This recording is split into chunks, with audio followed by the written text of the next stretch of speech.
নমস্কার বন্ধুরা, আমার চ্যানেলে অনেক অনেক স্বাগত। তো আমি আজ চলে এসেছি আপনাদের কাছে নতুন একটা রেসিপি নিয়ে। তো এগুলো দেখেই বুঝতে পারছেন। তো সিম নিয়েছি আমি, তো সিমের পাতুরি বানাবো। তো সিমের পাতুরি বানানোর জন্যে আমি এই সিমটাকে প্রথমে এইভাবে ছালটাকে তুলে নেব। দেখুন, এভাবে তুলে নিয়েছি। তো প্রত্যেকটাতেই এভাবে আমি ছাড়িয়ে নেব। তো দেখুন, আমি সিমগুলো সব ছাড়িয়ে নিয়েছি। তো চলুন এরপর রান্না স্টার্ট করা যাক। তো দেখুন, আমি গ্যাস অন করে দিয়েছি আর কড়াইও বসিয়ে দিয়েছি। তো এরপর আমি তেল দেব। তো এখানে আমি সর্ষের তেলই ব্যবহার করছি, তাতে টেস্ট ভালো হবে। তো দেখুন, আমি কালো জিরে দিয়ে দিলাম। তো দেখুন, আমি কালো জিরা দিয়ে দিয়েছি আর তেলটা চলেও এসেছে। এরপর আমি সিমগুলো দিই।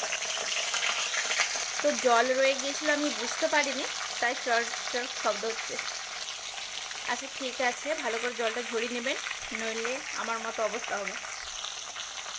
তো এতে আমি অল্প নুন দিয়ে দেবো স্বাদ মতো, আর দিয়ে দিলাম 8 চামচের মতো হলুদ।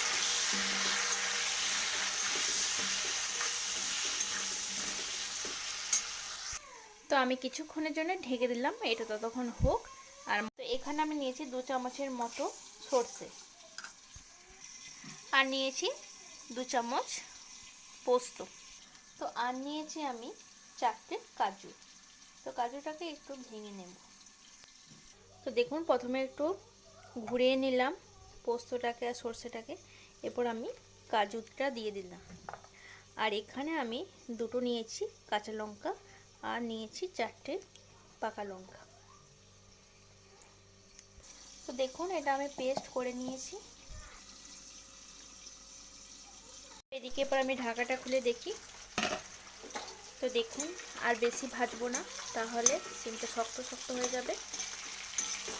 তো এরপর আমি মশলাটাকে দিয়ে দেব। তো মশলাটাকে আমি দিয়ে দিলাম।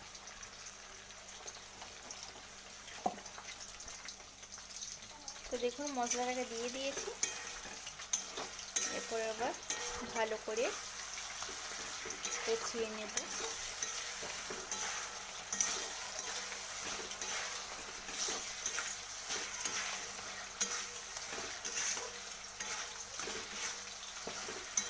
আর আমি হলুদ দেব না, তখন 8 চামচ দিয়েছিলাম, ওটাতেই হয়ে যাবে। নুনটা আর এবার দেখে নিতে হবে। তো দেখুন, আমার মাখানো হয়ে গেছে। তো এই বাটিটা আমি একটু জল দিয়ে ধুয়ে দিয়ে দেব। তো দেখুন, আমি ধুয়ে জল দিয়ে দিয়েছি।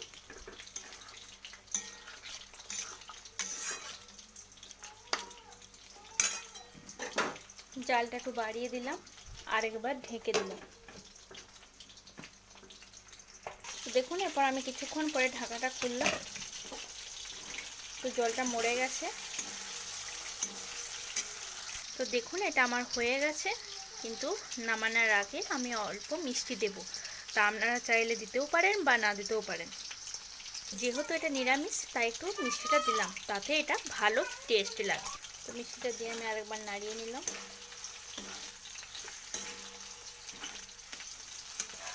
তো এরপর আমি অল্প কাঁচা সর্ষের তেল দিয়ে দিলাম। দেখুন,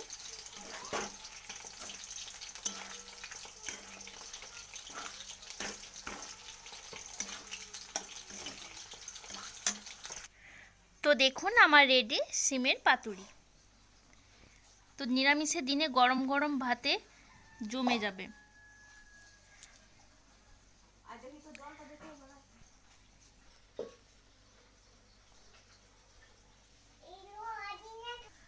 তো আমার এই রান্না যদি আপনাদের ভালো লেগে থাকে, তাহলে অবশ্যই একটা কমেন্টে জানাবেন, আর তার সাথে লাইক শেয়ার করে দেবেন। আর নতুন বন্ধুরা, আপনাদের বলছি অবশ্যই সাবস্ক্রাইব করে দেবেন প্লিজ। তাহলে কি ভালো ভালো রান্নাগুলো আপনারা দেখতে পাবেন। তো ভালো থাকবেন, সুস্থ থাকবেন। আমি আবারও আসবো আপনাদের কাছে নতুন একটা রান্নার ভালো ভিডিও নিয়ে।